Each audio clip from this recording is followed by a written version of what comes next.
Move over, Toby. There's a new Spider-Man in town. Is it better than the original? Yes, it is. And Batman and Robin is the best Batman film. See how the lies are stacking up already? Tune in.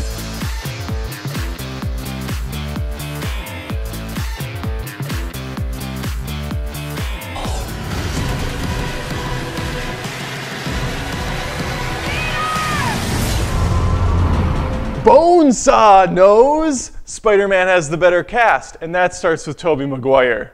When he dons the suit, he transforms from a lovable dweeb into the friendly neighborhood crime fighter. I feel like Tobey Maguire plays the same nice, cheesy-looking guy in every movie he's in. Have you seen Pleasantville? Then you've seen every Tobey Maguire movie.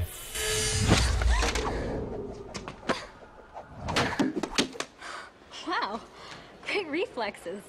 Andrew Garfield fits both Peter Parker and Spider-Man. He adds depth to the character. He's just an emo skateboarder. When he throws the thing on, he's kind of a spider dick.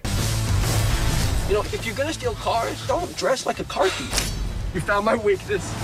It's small knives. Emma Stone as Gwen Stacy was great. What I liked about her is that she had actual screen time and she was brilliant within it. Kristen Dunst was just kind of Princess Peach, always in trouble.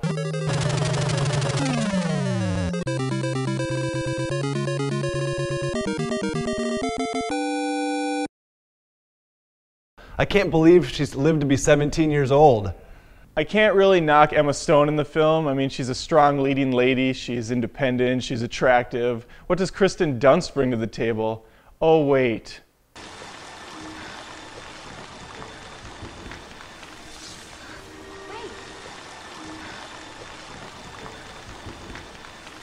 I don't even know how to pronounce the villain's name in Amazing Spider-Man. Candace, can you just put it up on the bottom of the screen here? Thanks. It's this guy. He was the brother in Little Nicky. I will say what I liked about the Amazing Spider-Man villain is you see a lot of Dr. Connors. You see the development of him being the Lizard. I thought that was missing from the original Spider-Man. Since 2002 Spider-Man is a little campy and intentionally cheesy, William Dafoe's Green Goblin fits in perfectly. We're gonna have a hell of a time.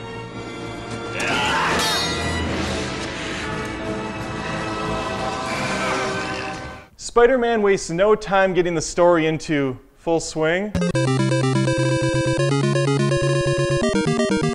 The Amazing Spider-Man spends damn near an eternity on trivial matters like where Peter Parker gets his glasses from.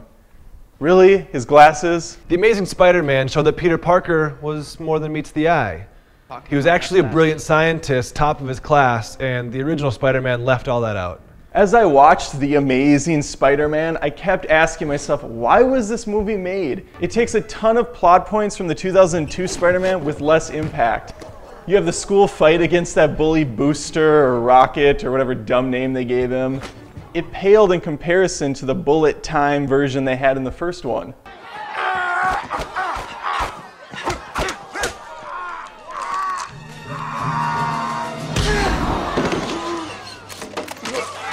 You have the villain who starts bickering with himself towards the end of the movie, much like Green Goblin did throughout the old film. And they rehash the killing of Ben again in this one. The Amazing Spider-Man is all about character development, and you see that even with side characters like Flash, as Adam pointed out. By the end of the film, they're almost friends because they knew they had an understanding about both of their pasts.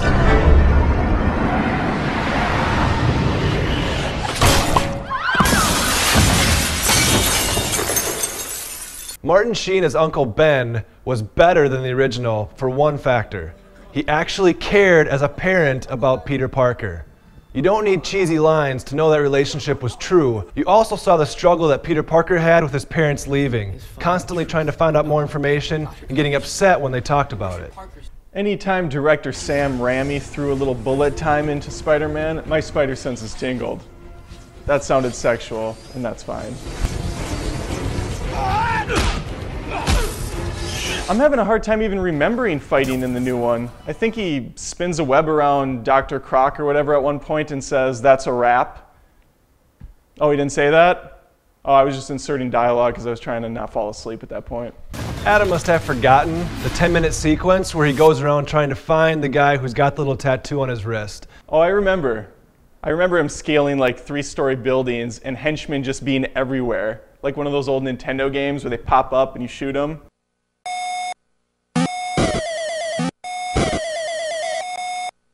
They developed a camera for the original film called the Spider Cam that flew through buildings. I mean, that's why you get some of those amazing high-flying, swinging shots that you don't really see in the new picture. I honestly don't think there was any musical score made for The Amazing Spider-Man. I think Adam had this on mute, and that's maybe why he missed all these great parts.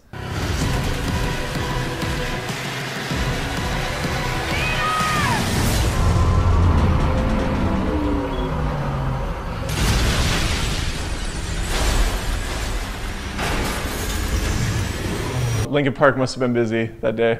2002 Spider-Man, on the other hand, had a fantastic musical score, bombastic sounds. Anytime the action ramped up, you get an American flag shot in there, Spider-Man swinging, money. I'm just glad they didn't bring Chad Kroeger back for the soundtrack. I think we can all agree on that.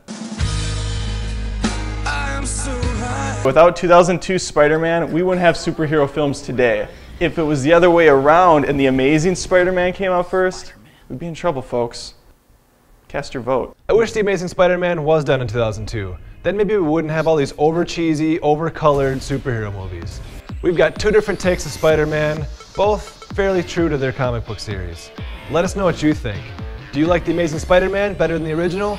Or do you think Tobey Maguire fits the bill? More than just reviews, this is Movie Feuds.